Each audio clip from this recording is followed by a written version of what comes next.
said, stick by me, you'll be your guiding hand. But don't ask me what I think of you, I might not give the answer that you want me to. Howdy, I'm Joe, and this is my show, Joe's Rides.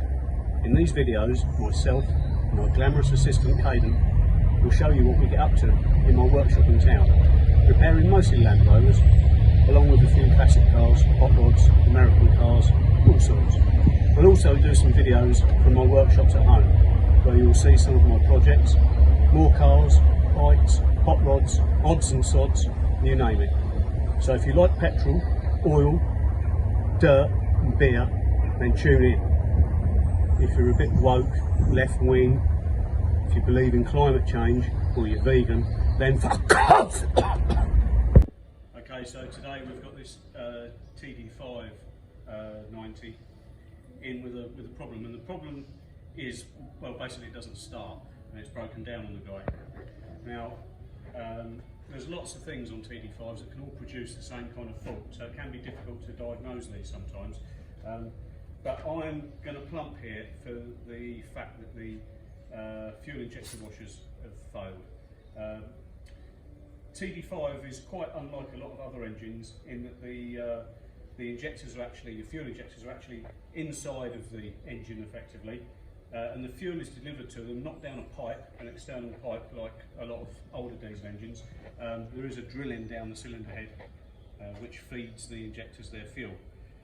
Now, what can happen over a period of time, and it's not if, it's when with one of these engines, is the copper washers on the bottom of the fuel injectors themselves will eventually burn away. They're directly sealing the injector away from the combustion chamber, so they do their work. They're in a lot of heat there. So eventually they'll burn away, and then what can happen is combustion gas will get up past that copper washer and find its way into the fuel rail. And the effect of that is the combustion gas goes into the fuel rail in the form of bubbles. The bubbles congregate and gather in one place in the fuel rail, for instance, and effectively stop the flow of fuel. A bit like getting air in your heating system at home. And then the engine will stop because the fuel won't circulate around the engine and back to the tank. So it's almost a serviceable item on the td5.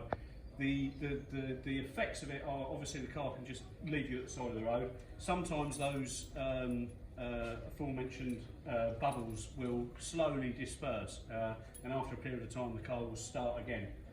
This one doesn't seem to want to start again, but we're going to take them out. It's not a 5-minute job, but we're going to do it anyway, because I feel unless they've been done before on this, and I've spoken to the guy who owns the car, he's not aware of them having been done, I think we're going to find that they are failing or have failed. Either way, like I say, it's no bad thing to just do this once. I don't know how often you really want to do it, but maybe sort of, it depends on mileage, but maybe sort of once every 5 years or so, it might be worth considering getting these copper washers changed out. So first thing to do is remove the 3 bolts that hold this sound deadening pad on, and put that to one side. You've got this breather pipe on the rocker cover. We've already undone the clip and we're taking that out. This is a bit like one we prepared earlier, as they say. And the series of bolts around the rocker cover have been removed, so it only leaves me just to pull that off, and that then reveals the rocker shafts and the injectors, and we'll come back in a minute and explain a little bit more about what we're going to do.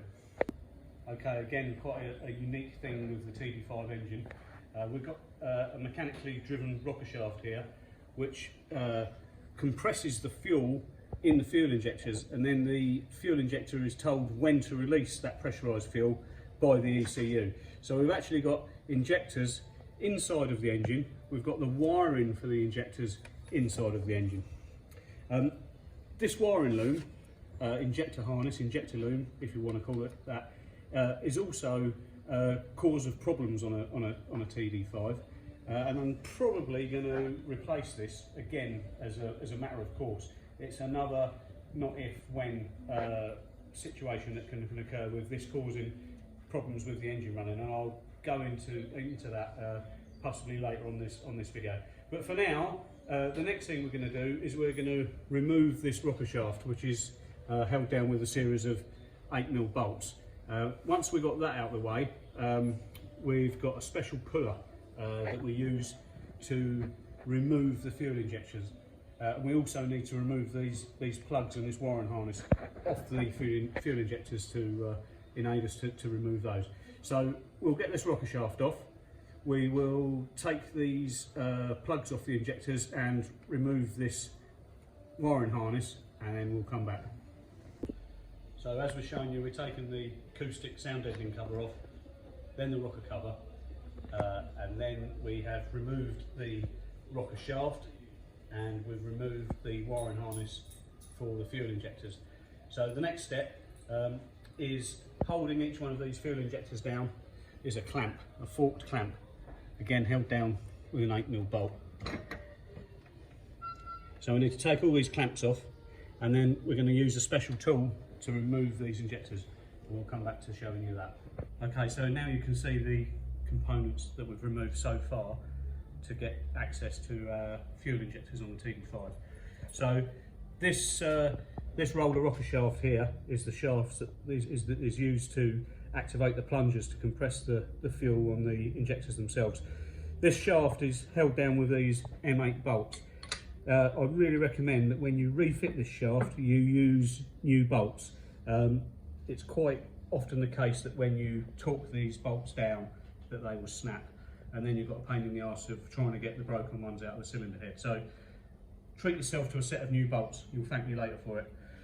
These are the forked clamps which hold the fuel injectors down, again with 8mm bolts. And this is the wiring harness which fires the injectors electronically. We're going to have another chat about this, and we're probably going to replace this as a matter of course. This is a jelly baby. This is a purple jelly baby. You may or may not know that jelly babies come from a tribe of midgets in Central Africa, and they're packaged up and sent all over Europe. I thought I'd show you this one in particular, being a purple one, because purple ones are my favourite. So I'm just going to pop him in. Yum yum. So having removed all the components to get to access to the fuel injectors, I've now fitted the injector puller tool. It is a little bit of a kerfuffle to get it on there, in so much so that it'd be difficult for me to show you how it works and get it on there all in the same fell swoop. So I've fitted it, and we'll go for pulling this injector out now, and then once we get this injector out, we'll put it on the bench, and we'll come back to it in a minute, and I'll show you how the tool works and how it fits on there. So let's give this a go. And there we go, we've got our injector out. Okay, we'll take this over the bench and we'll have a look. So just quickly, this is how the tool attaches to the injector. Easier to show you with the injector out of the engine. So it goes over the injector.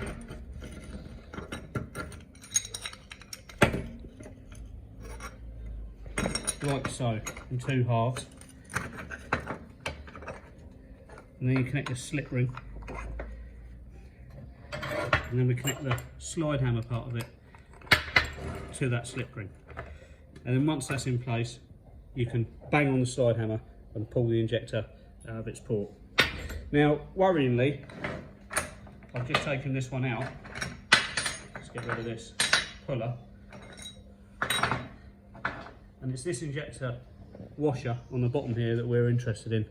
And this doesn't look in bad condition at all. It may well have even been replaced. The owner doesn't remember it ever being replaced in his ownership. So this is a road we're going down. Like I say, it's good preventive maintenance, but this is just the first one we've pulled out, and it is in remarkably good condition. But now we're this far, we're going to pull them all out, replace these copper washers, and at the same time we'll slip on some new O-rings here.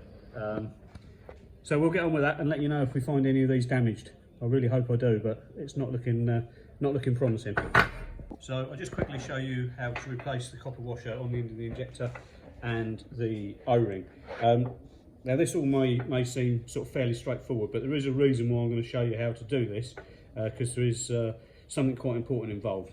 So first things first is get yourself a little flat bladed screwdriver or something similar, get it underneath the washer, which is fairly loose on this one. and wriggle it off. Okay, now I'll turn it over. We can see that it is fairly well damaged. The centre's been burnt out. I'm going to compare it to a new one now. Get rid of my screwdriver. So you can see it has burnt away some, but not as much as I was kind of hoping, really. I'd like to have seen more damage to that, because it would confirm in my mind that we're chasing the right problem. But as I have said in this video, these really are a sort of consumable item, and it is something that you should consider doing once every now and again for your Land Rover. So anyway, replacement is just reversal of that. So it's actually, just bear with me. I'm going to go and get a little bit of grease. I'm going to put a little bit of grease on this washer, purely and simply just to hold it in place, so when we put the injector back down in its port, this washer doesn't drop off. One moment, I'll be back.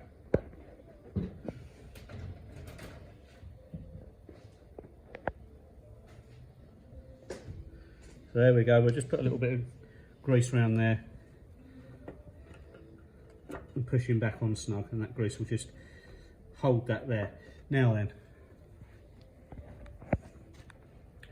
the bit that I said was important really refers to this O-ring here. I'm going to just use the flat screwdriver again, and I'm just going to get my screwdriver underneath the O-ring, get it out of the groove. It's quite tight. Slide it down the bottom of the injector and off. I've never really known these kind of give any problem, but it's good practice to replace them. Now this is the important bit. So here we've got our new O-ring. It's a different colour to the one I've just taken off, but that's of no consequence. I'm going to slide it up there, up the injector. Now there's this groove here, this first groove. You don't want to let this O-ring go into that groove, because that is not where it sits. It's not where it lives. It lives in this groove here. If you get that wrong, i.e. this O-ring in this first groove, refit this injector, put all the engine back together, it will pour diesel into your sump as fast as the pump can pump it, and then your engine could potentially run away, hydraulic, all sorts of problems. So make sure that this rubber O-ring goes into this upper slot and not the first one. So again, I'll just get my screwdriver underneath there and just tease it into there. So there we go. This injector is now okay to fit it. Another thing you might want to do, if you have one, is perhaps with a brake vacuum bleeder or something similar like that, is to poke a tube down through the port for the injector and suck out any diesel which might have dribbled onto the top of the piston. So that's another thing that's worth perhaps doing before you fit this. So we'll crack on now and get this one back in, pull the rest out. We might come back to you and show you the rest of the washers, see what they want. I think what we'll do is we'll get all the rest out, we'll replace them all, and then by then we'll have all of the washers lined up and we'll compare them to a new one and see where we're going. So we'll come back. So here we have all our injector washers and seals that we've replaced on the fuel injectors on the td5 Defender. I was a little bit apprehensive when we took that first injector out and looked at the washer. It didn't look to be in bad condition, but since then we've taken them all off, we've flipped them over the other side, and I think, I mean, each and every one of them is slightly burnt away. You can see that they've become oval. I think that the injector washer in number 2 cylinder, this one here, was probably the culprit. You can see it's actually burnt away into a sort of arrow shape almost, and I think it's just breaching this ring here. So I'm glad that we've found the problem, or potentially the problem, and we also changed this injector harness as well. I'm going to tell you about why we've changed this injector harness in a moment. But for now, the good news is that these washers do appear to be burnt. It's possible they weren't causing the problem. I'm confident they were. And as I've said on a couple of times in this video, it's a good policy to replace these every few years, because they will bite you in the arse, no two ways about it. And you know what, I sort of stand here and I find myself talking about copper washers, and I'm just wondering if I'm maybe turning into a bit of a geek. So we've shown you replacing those injector washers and seals, which we're confident was the problem that caused this car to break down. And now it's back in the Land Rover. So it was introducing combustion gas into the fuel rail which bubble up and cause a restriction in the fuel system. So that's that good. I did say I'd tell you why we replaced this injector harness. This is a problem that's unique to td5 Land Rovers, I think. I mean, I don't get involved in modern cars, so I don't know if other manufacturers have the same problem as Land Rover do with this, but I'll explain to you why this causes a problem. And it's, if you haven't seen it before, it's difficult to believe that it does. So, this wiring loom, as we've shown you, lives inside the engine underneath the rocker cover. Over a period of time, oil gets into these electrical plugs and travels along the loom. It then exits this plug and joins the loom which is external to the engine. From there it travels all the way along the wiring loom to the inside of the car. And when eventually it gets all the way from the front of the engine to underneath your arse, here is the ECU. And if I take this plug off this ECU, more often than not, you'll see traces of oil in this red plug. It only gets into the red plug, but it's this that is running your engine. Now, this doesn't seem to have suffered that fate, but they nearly always do. So again, it's another thing. It's not an if, it's a when. Eventually, you will have your wiring harness passing oil all the way through your wiring harness down to this red plug, and in the end it actually gets inside the ECU, and sometimes we have to take this ECU out of the car, take it apart and clean all the oil out of it. So there's no oil evident in this red plug at the moment, but I would guarantee at some stage in its life this Land Rover has suffered from oil in this wiring loom.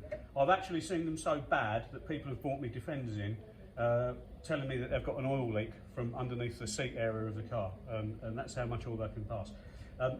Now when the oil gets into this plug and into the ECU, it upsets the resistances, and then it can cause all sorts of running problems. It can cause them to stop to start, and they can misfire, you name it, all sorts of problems. So it's just another one of these problems that we get with TD5s that can all seem very similar and cause the same problem. So while we were in there changing those injector copper washers and seals, it made absolute sense to change that loom out, and now we know this guy's not going to have this problem for the foreseeable future. Unfortunately, the loom that we've replaced hasn't been modified in any way from the old one. No one seems to have addressed that problem. So eventually, I don't know, in a few years' time, it might suffer the same problem again, unfortunately. But for now, it's all good. And we'll give the guy a ring, tell him his car's working again, and he can get on with his shooting.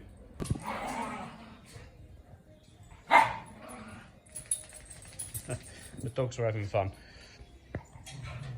So, list of parts that you'll need to do the injector washers, seals and the harness on your TD5 Land Rover are as follows. The injector O-rings are ERR 7004, the injector washers are ERR 6417, and the injector harness is AMR 6103. Well, as I've said before on Joe's rides, I do like a motorbike, and I've just bought this one behind me off a customer of mine, which has been laying in his garden for over a year now, I think. So I'm not sure what to expect at this stage. It's not a bike that I want myself. I don't dislike it, but it's really not my sort of cup of tea. So it's one that we'll probably do some work on and end up selling. So it's a Yamaha TDM 850. I'm not quite sure how you describe it really, whether it's a semi-naked touring bike. Yeah, I'm not quite sure where it fits in, but I imagine it's a good all-round bike. It's the sort of thing you could probably jump on and go and do 1,000 miles on, or equally just use as a commuter bike. So hopefully someone somewhere will like it when we finish with it. So having laid around for all that time, I think we need to go through it fairly carefully to make sure it's safe. There's a lot of debris where it's been sitting underneath the tree, quite a bit of surface rust. So we'll get the battery charged up, get some fresh fuel in it, get it cranked up, perhaps change the spark plugs, change the engine oil, We don't appear to have a front brake, which is a little bit worrying. Whether the seals have gone in the master cylinder or it's run out of fluid, I'm not sure, but that's obviously something we need to address. The chain's ever so dry, that will need lubricating. And we'll go through, or we'll check all the headstock bearings and the wheel bearings, etc., and then potentially go and get an MOT on it, and then hopefully it'll find itself a new owner. So as we go through this, we'll perhaps do a little videos about us resurrecting a garden find TDM 850.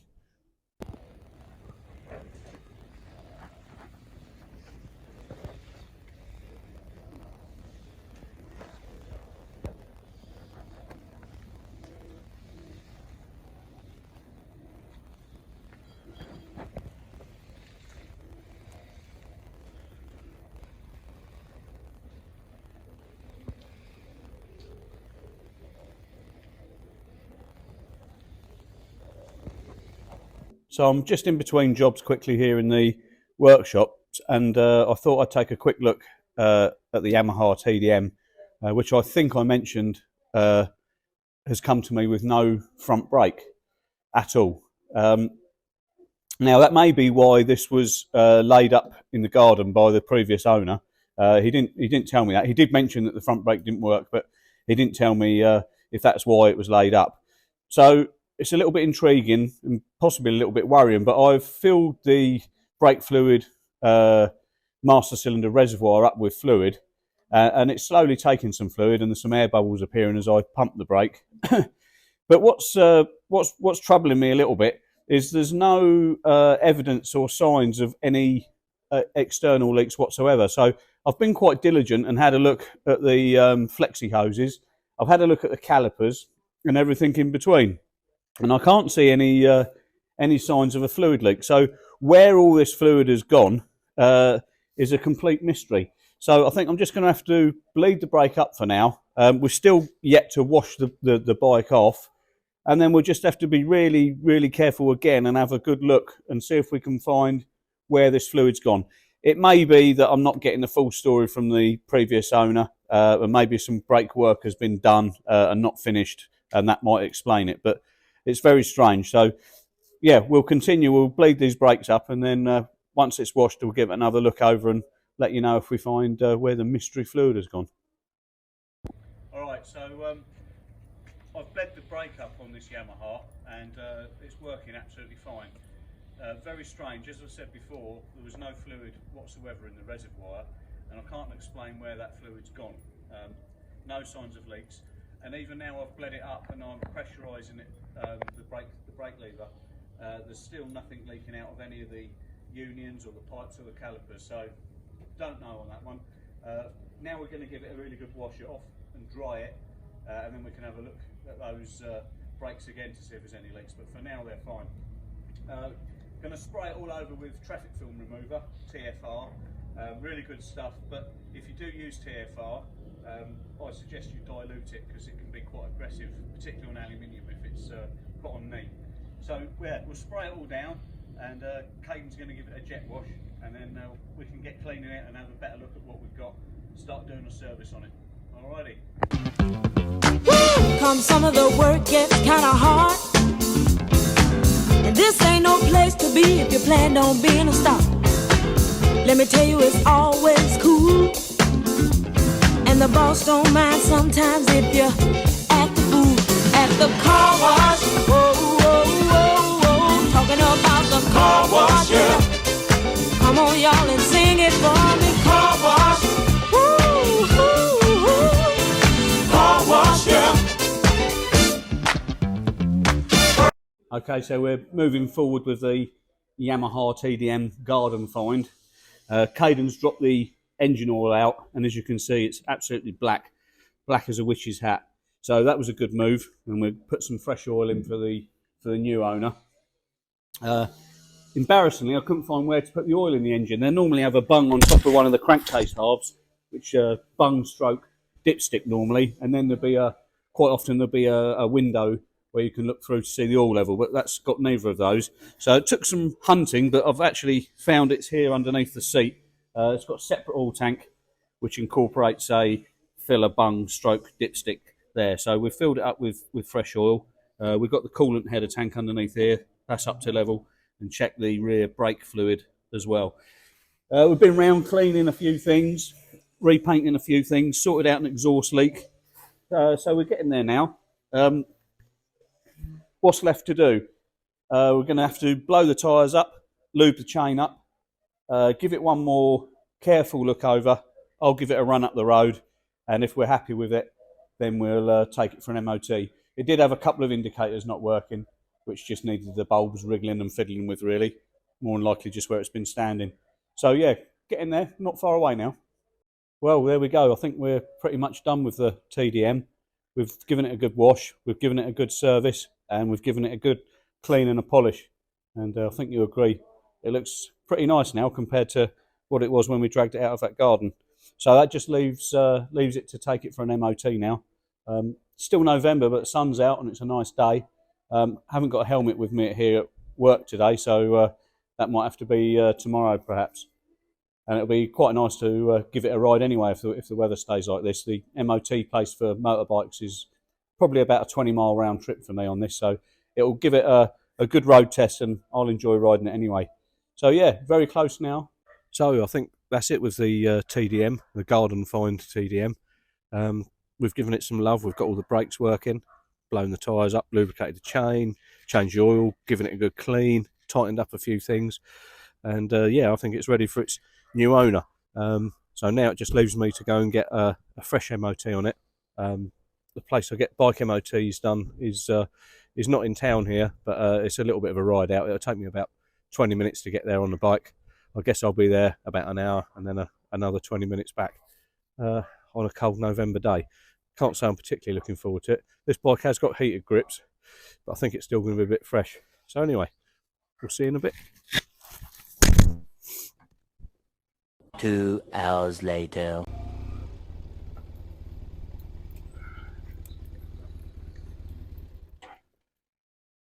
Well, there we go. The bike passed with flying colours.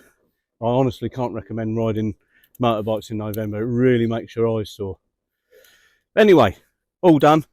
Ready for its new owner. And that concludes the TDM. Remember, like and subscribe.